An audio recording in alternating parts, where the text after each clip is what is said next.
Selamat pagi Bapak Ibu dan Saudara yang kasih oleh Tuhan. Kita bersyukur kepada Tuhan pagi hari ini kita boleh sekali lagi merenungkan kebenaran firman Tuhan. Sekali lagi kita disapa oleh Tuhan melalui firman-Nya. Pagi hari ini sebenarnya adalah jadwal Bapak Ibu yang akan menyampaikan firman Tuhan. Tetapi berhubung kondisi kesehatan yang tidak mendukung, maka saya yang menggantikan. Saya akan melanjutkan pembahasan dari kitab Efesus yang sudah dijelaskan di waktu-waktu beberapa minggu sebelumnya. Pagi hari ini kita akan sama-sama merenungkan firman Tuhan dengan tema One in Christ dari kitab Efesus pasal 2 ayat 11 hingga ayat yang ke-22. Namun sebelumnya mari kita berdoa terlebih dahulu. Bapa di dalam surga, kami datang ke hadapan Tuhan. Kami mengucap syukur karena pagi hari ini sekali lagi kami disapa oleh Tuhan melalui firman-Mu. Firman-Mu yang adalah pelita bagi kaki kami dan terang bagi jalan kami, Tuhan. Untuk menuntun kehidupan kami sebagai anak-anak Tuhan, agar kami boleh senantiasa hidup sesuai dan seturut dengan kehendak Tuhan. Terima kasih Tuhan, kami memohon hikmat yang daripada Tuhan. Tuhan berikan kepada kami untuk kami boleh bersama-sama membaca dan merenungkan kebenaran firman Tuhan. Dan kami juga mohon Tuhan memberikan kami kekuatan supaya kami bukan hanya menjadi pendengar-pendengar yang baik, tetapi kami menjadi pelaku-pelaku firman yang sungguh-sungguh hidup melakukan firman Tuhan di dalam kehidupan kami. Terima kasih Tuhan, Tuhan berkati setiap kami yang mendengar. Tuhan juga menolong kami agar kami dapat melakukan firman-Mu di dalam kehidupan kami. Tuhan juga tolong hamba-Mu yang akan menyampaikan kebenaran firman-Mu dengan kuasa yang daripada Tuhan saja. Terima kasih Tuhan, kami juga mengingat untuk hamba-Mu, Pak Bayu yang tidak bisa menyampaikan firman Tuhan karena kondisi kesehatan yang tidak mendukung. Kiranya Tuhan yang terus menyertai, Tuhan yang juga memberikan kekuatan, kesehatan kepadanya. Terima kasih Tuhan, terima kasih. Ini doa kami, ini permohonan kami, dan kami serahkan waktu ini sepenuhnya ke dalam tangan Tuhan. Di dalam nama Tuhan Yesus kami berdoa, kami bersyukur. Amin.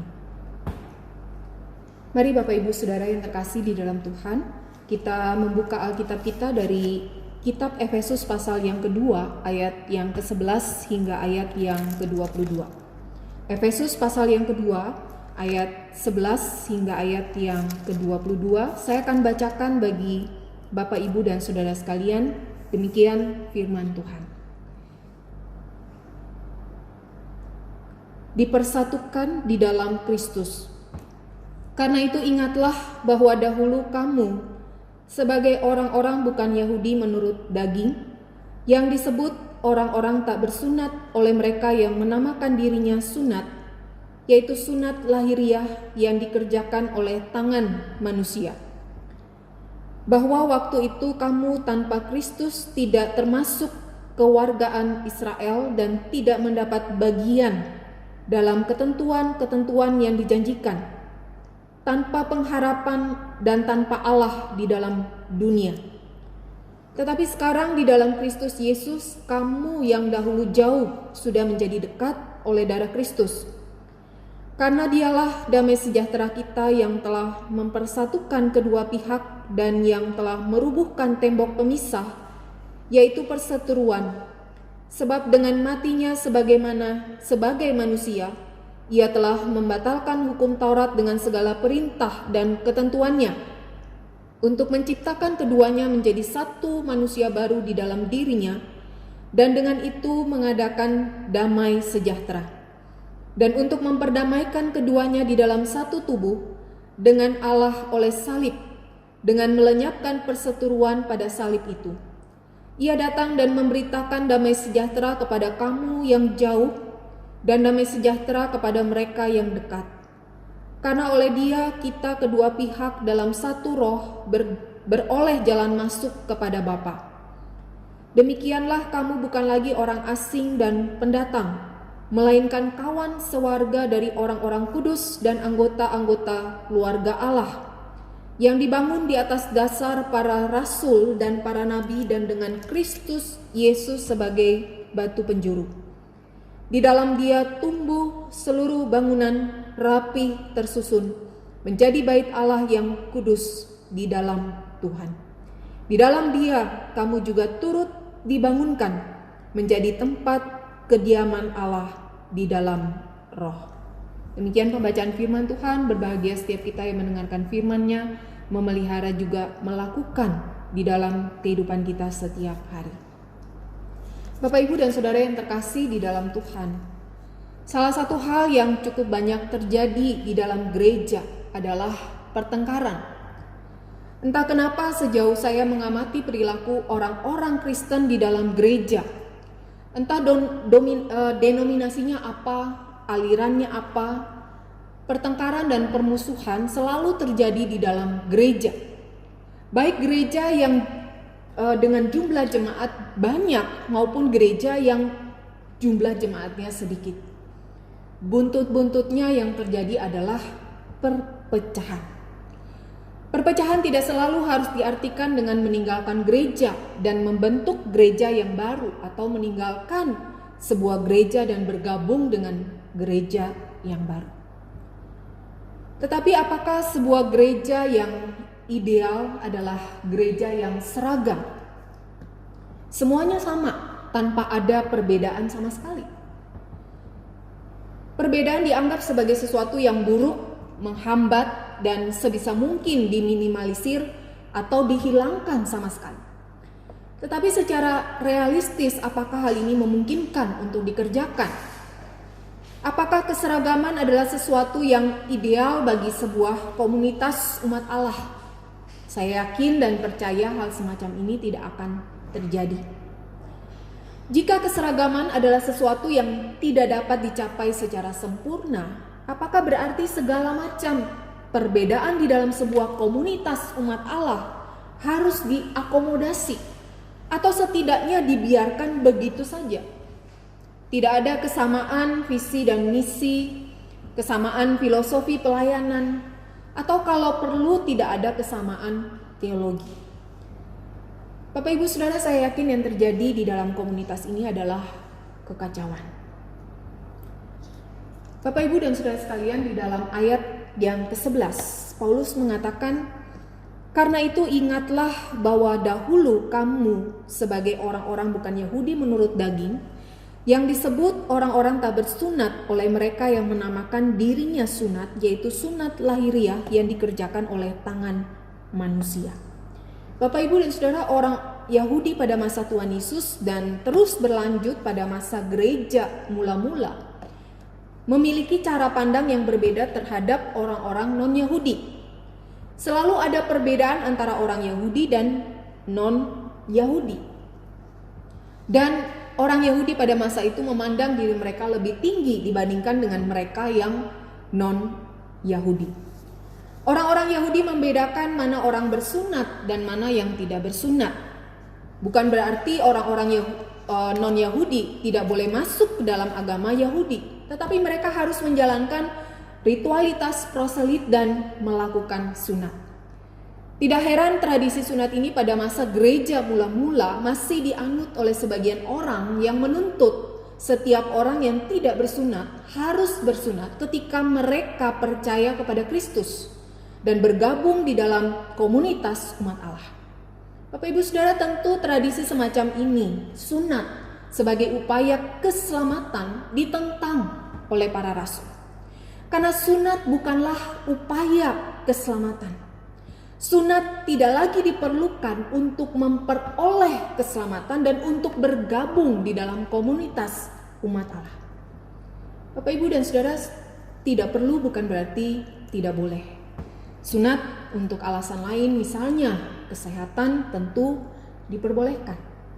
Bapak, Ibu, dan Saudara, Paulus mengatakan bahwa sebutan orang tidak bersunat yang dialamatkan kepada orang-orang non-Yahudi yang sebenarnya lebih digunakan untuk mempertegas perbedaan iman dianggap sebagai orang luar dan sebagainya, diberikan oleh orang-orang yang bersunat, yang sunatnya dikerjakan oleh tangan manusia.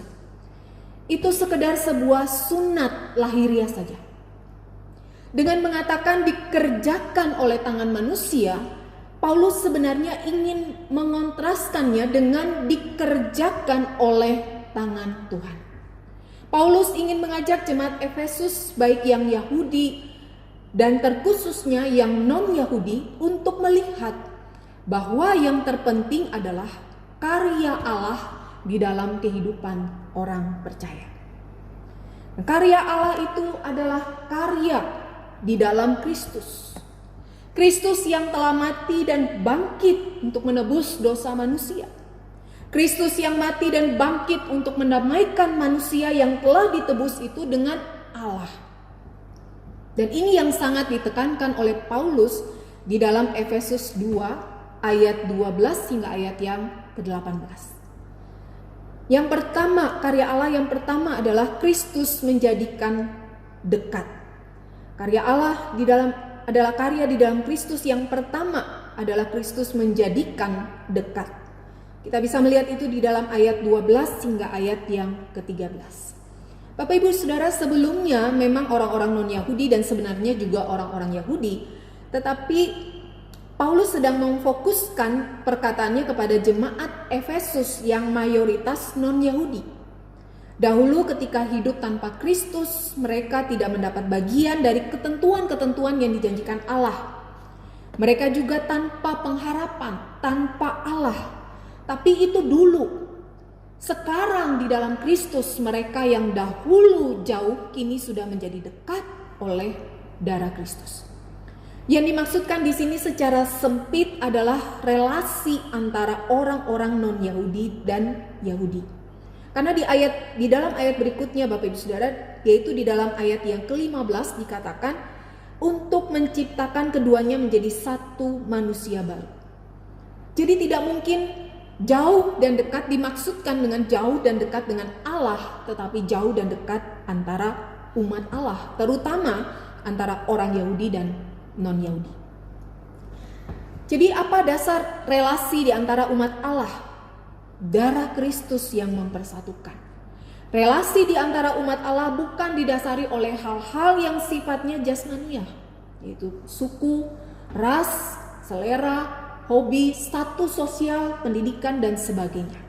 Tapi relasi di antara saudara seiman disatukan oleh iman di dalam Kristus. Bapak Ibu Saudara, ini adalah kesamaan fundamental yang harus selalu kita pegang. Bahwa yang menyatukan saudara seiman bukan hal-hal yang lahiriah, melainkan iman yang benar di dalam Kristus yang sejati.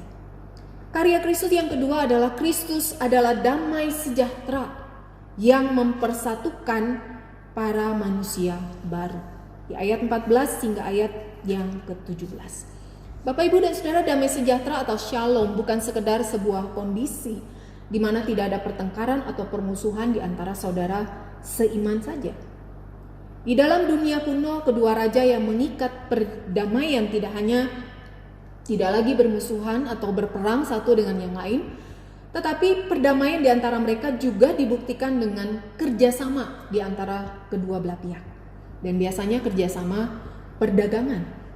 Jadi shalom atau damai sejahtera bukan sekedar berbicara ketenangan dan kenyamanan, tetapi juga berbicara kerjasama dari pihak-pihak yang berdamai.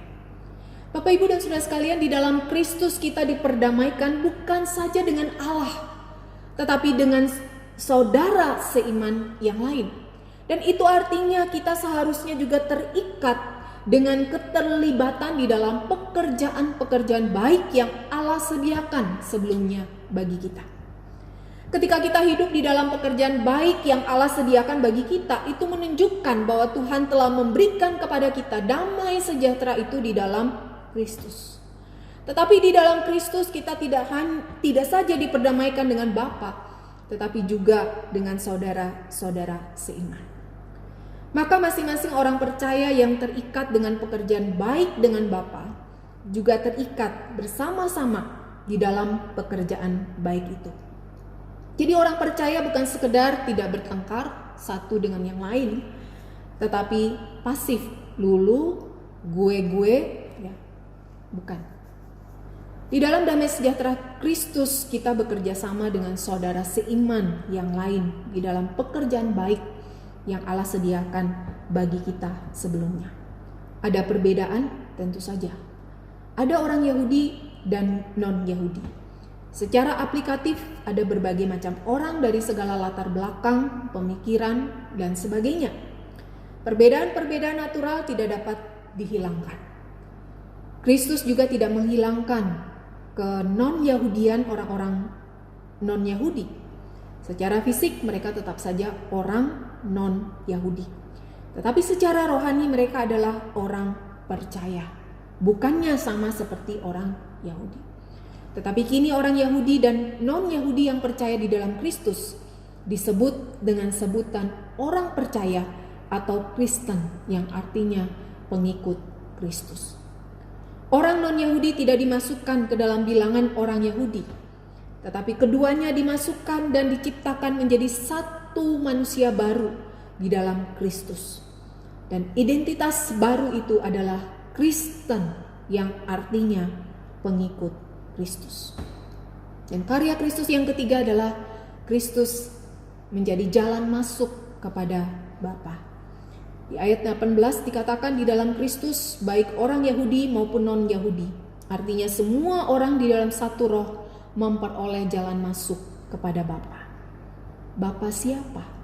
Bapa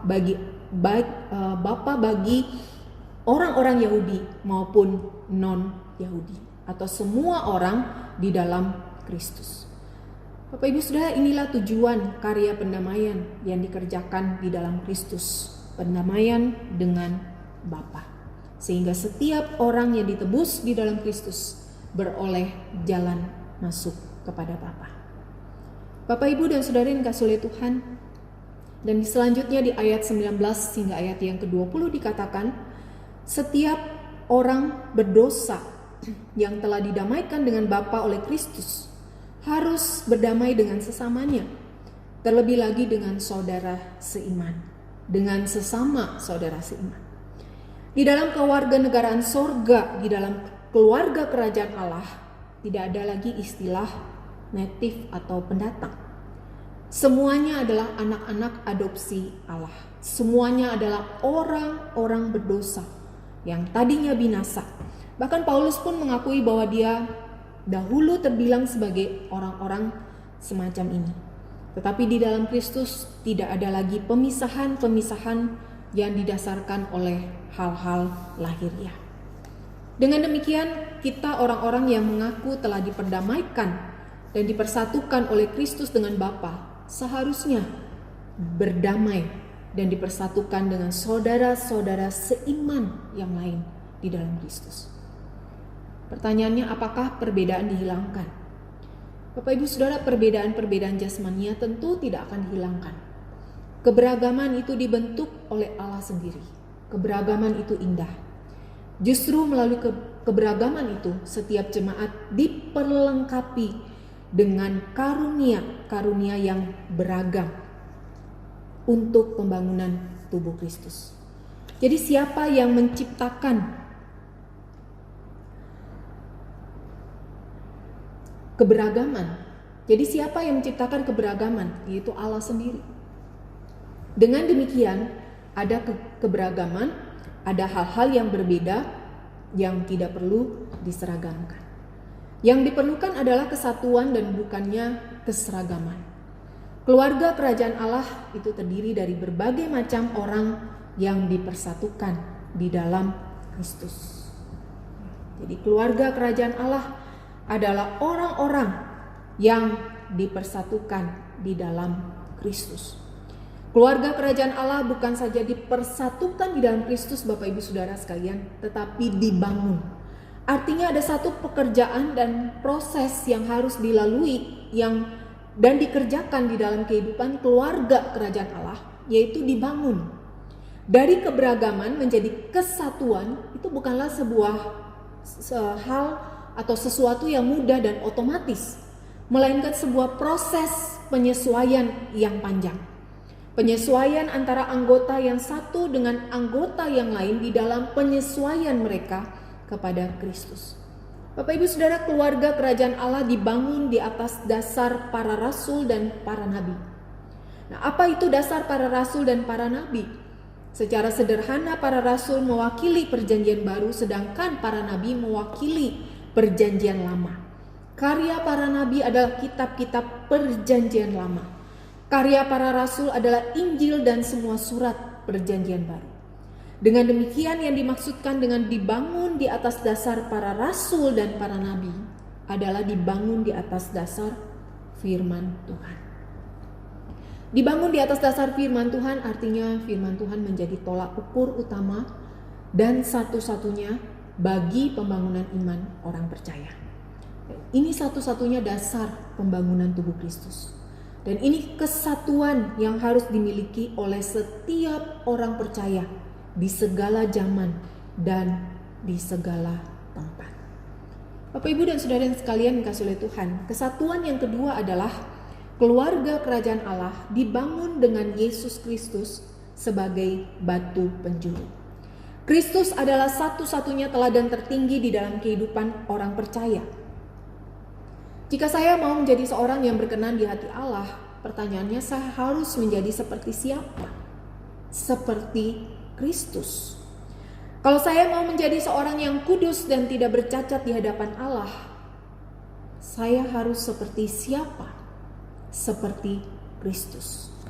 Bapak, Ibu, Saudara, kita dipersatukan oleh Kristus, di dalam Kristus, untuk menjadi seperti Kristus. Kristus adalah pusat kehidupan kita dan setiap orang percaya.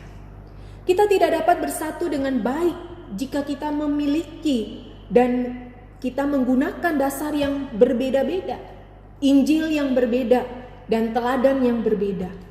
Ini sebabnya Bapak Ibu Saudara, Rasul Paulus dan rasul-rasul yang lain akan sangat keras dan dengan tegas ketika berurusan dengan Injil yang lain. Paulus menuliskan itu di dalam Galatia pasal yang pertama ayat 6 hingga ayat yang ke-10. Atau berhadapan dengan ajaran-ajaran sesat, nabi-nabi palsu atau Mesias palsu dan sebagainya yang menyesatkan manusia. Bapak, Ibu, Saudara, ada perbedaan yang harus dipertahankan, tetapi ada perbedaan yang harus dihilangkan dan dibentuk kesatuan. Ada kesatuan yang dibentuk dengan mengakomodasi perbedaan. Ada kesatuan yang dibentuk dengan memelihara yang satu-satunya saja. Keberagaman jasmania, keberagaman karunia dipertahankan. Tetapi keberagaman iman harus diselesaikan dengan membuang yang sesat dan menegakkan satu-satunya yang benar. Dengan demikian setiap umat kepunyaan Allah terbangun dengan baik dan rapi. Bapak, Ibu, Saudara, pertanyaannya kemudian kita dibangun menjadi bangunan apa? Paulus mengatakan di ayat yang ke-21b, menjadi bait Allah yang kudus di dalam Tuhan. Bapak, Ibu, Saudara, kita semua tahu bahwa bait Allah di dalam kehidupan bangsa Israel itu adalah lambang kehadiran Allah di tengah-tengah umatnya. Saya kira dibangunnya kita sebagai bait Allah, sebagai tempat kediaman Allah, setidaknya menunjukkan dua hal. Yang pertama adalah perkenaan Allah, dan yang kedua adalah kehadiran Allah di tengah dunia. Semakin kerohanian kita dan hidup kita terbangun dengan rapi di atas dasar firman Tuhan dan Kristus sebagai batu penjuru, Allah semakin berkenan atas diri kita dan memakai kita sebagai alat kehadiran Allah di tengah-tengah dunia ini. Bukan berarti Allah membutuhkan kita, Bapak Ibu. Allah memakai kita sebagai alat kemuliaannya dan saluran berkatnya kepada sesama, kepada dunia ini. Bapak, Ibu, dan Saudara sekalian, di dalam Kristus Allah telah meletakkan kita ke dalam pekerjaan baik yang telah Allah persiapkan bagi kita sebelumnya. Dan kehidupan ini bukanlah monopoli kalangan tertentu, tetapi dianugerahkan kepada setiap orang yang percaya kepada Kristus. Tidak peduli siapa kita, di dalam Kristus kita adalah milik Allah yang berharga. Setiap kita, Bapak Ibu Saudara, Anda dan saya, berharga di mata Allah. Bukan harga kita yang menyebabkan Kristus mau mati, tetapi karena Kristus telah mati bagi kita, maka hidup kita dipandang dan dijadikan berharga dan terus dijadikan semakin indah di hadapan Allah.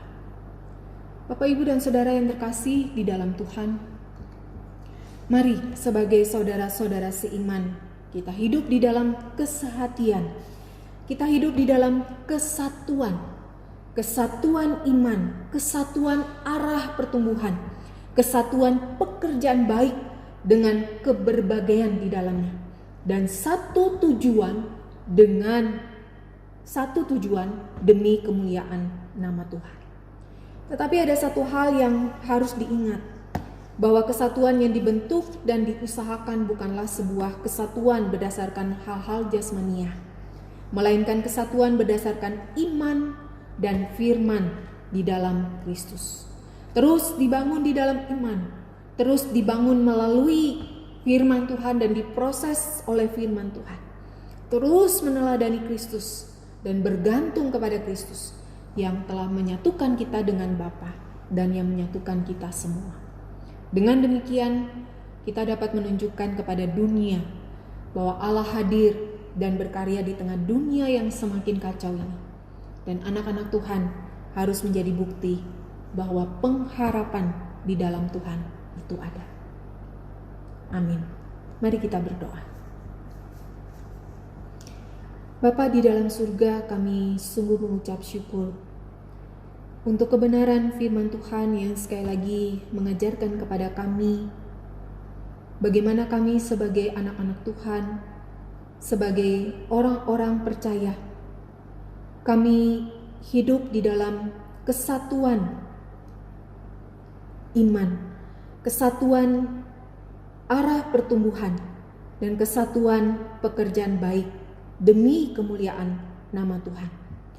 Bagaimana kami juga sebagai saudara-saudara seiman hidup di dalam kesehatian.